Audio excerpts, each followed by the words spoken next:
अस्सलाम वालेकुम। आज मैं ब्राउनीज़ बना रही हूँ और ब्राउनीज़ मैं विदाउट ओवन बनाऊँगी, स्टोन ओवन में, जो कि मैं आपको पहले केक वाली में आप बता चुकी हूँ कि उसमें आप टेम्परेचर कैसे सेट करना है। और अगर आप चाहते हैं उसको देखना तो आप मेरी चॉकलेट केक वाली रेसिपी देख सकते हैं।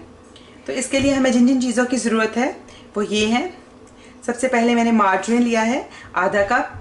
तो अगर मार्जिन ना हो तो आप बटर यूज़ कर सकते हैं। क्वार्टर टीस्पून के करीब आप उसमें सॉल्ट इस्तेमाल कर सकते हैं। तो मार्जिन में चूँकि नमक पहले ही ऐड होता है तो इसलिए मैं इसमें नमक शामिल नहीं करूँगी। आधा कप मैदा ऑल पर्पस फ्लोर चाहिए, 4 टेबलस्पून कोको पाउडर चाहिए, 2 अंडे चाहिए, 1 कप पिसी हुई चीनी, 1 टेबलस्पून वेनिला एसेंस और आधा टीस्पून बेकिंग पाउडर हमें चाहिए। तो सब इसको हम बनाना शुरू करते हैं। और उससे पहले मैं जो अपने स्टोन ओवन को मैंने प्री हीट कर लिया है, करने के लिए रख रही हूँ, और 5 से 10 मिनट के लिए। अगर आप ओवन में बना रहे हैं तो आप 175 डिग्री सेंटीग्रेड या 350 डिग्री फ़ारेनहाइट पे ओवन को आप प्री हीट करेंगे। और मैं अब इसको मिक्सर बनाना शुरू करती हूँ। मार्जरीन और चीनी को मैं अब सॉफ्ट होने तक बीट कर।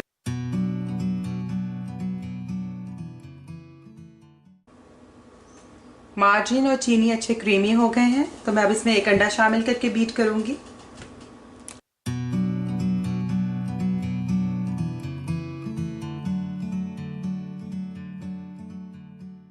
दूसरा अंडा भी शामिल करके बीट करूंगी।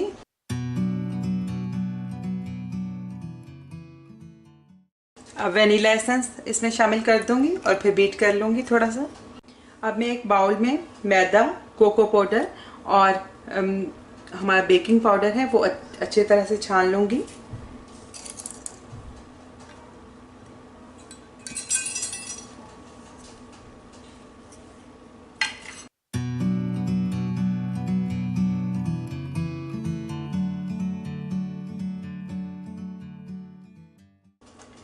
अब मैं इसमें ये मिक्सचर थोड़ा ऐड करूंगी।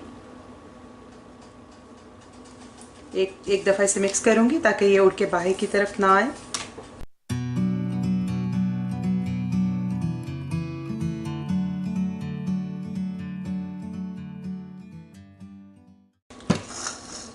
बाकी मिक्सचर भी शामिल करके तो इसको भी बीट कर लूंगी।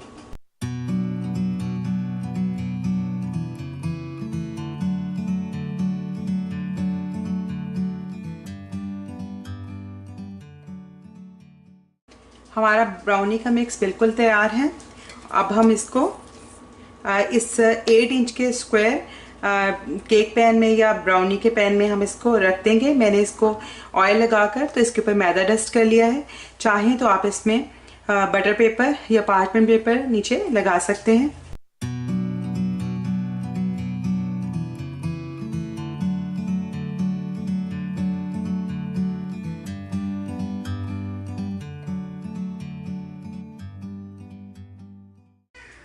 हमारा ब्राउनी का मिक्स बिल्कुल तैयार है। अब मैं इसको 30 से 35 मिनट तक के लिए बेक कर लूँगी। अगर आप ओवन में भी कर रहे हैं तो ओवन में भी इतने टाइम में होगा या हमारे स्टोन ओवन में भी इतना ही टाइम लगेगा। टेम्परेचर मैंने अपने चूल्हे पे 7 और 8 के दरमियान में सेट किया है। ये 7 के तकरीबन 7 के करीब जो 175 का टेम्परेचर होगा। और मैं अब इसको आधे घंटे के लिए रख दूँगी।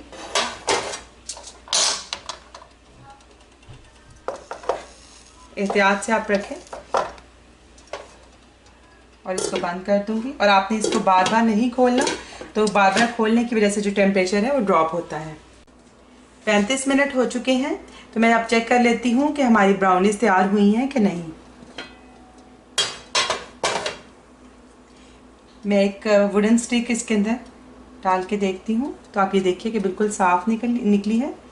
और भी जगह से देखती हूँ तो इसका मतलब है कि, और ये आप पैन की साइड्स भी देखें तो ब्राउनी ने पैन की साइड्स भी छोड़ दी। इसका मतलब है कि हमारी ब्राउनी है वो तैयार हो गई है। तो पूरे 35 मिनट में ये तैयार हुई है। मैं इसको अब निकाल लेती हूँ और कूलिंग रैक पे रखती हूँ और फिर इसको बाद जब वो थोड़ा ठंडा हो जाएगी तो इसको निकालूंगी। ब्राउनी तैयार हो गई है, ठंडी हो गई है, तो मैंने इसे प्लेट में निकाल लिया है। अब हम इसके पीसेस काट लेंगे। तो मैंने इस ब्राउनी को पीसेस में काट लिया है। आप ये देखिए कि किस कदर अच्छी सॉफ्ट, अंदर से सॉफ्ट, ऊपर से थोड़ा सख्त और अंदर से सॉफ्ट ब्राउनी बनी है। बहुत ही मज़े की। आप ज़रूर ट्राई करें। आप इसे ओवन के बगैर भी बहुत आसानी से बना सकते हैं। और अगर आपको मेरी ये रेसिपी पसंद आई हो तो ज़रूर इसे लाइक करें और मेरे चैनल को सब्सक्राइब करें। आइंदा आपके साथ किसी नई रेसिपी के साथ फिर मुलाकात होगी। उस वक्त तक के लिए अल्लाह हाफिज़।